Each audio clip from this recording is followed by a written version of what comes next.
Ang mabuting balita ng Panginoon ayon kay San Mateo. Papuri sa iyo, Panginoon.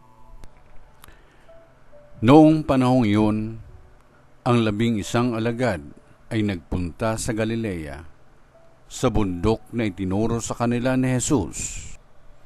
Nang makita nila si Jesus, siya'y sinamba nila, bagamat may ilang nag-alinlangan.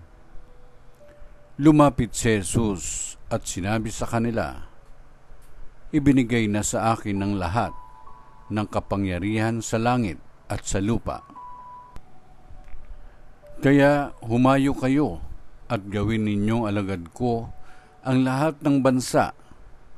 Binyagan ninyo sila sa ngalan ng Ama at ng Anak at ng Espiritu Santo.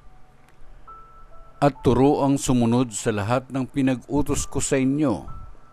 Tandaan ninyo, ako'y laging kasama ninyo hanggang sa katapusan ng sanlibutan." Ang mabuting balita ng Panginoon.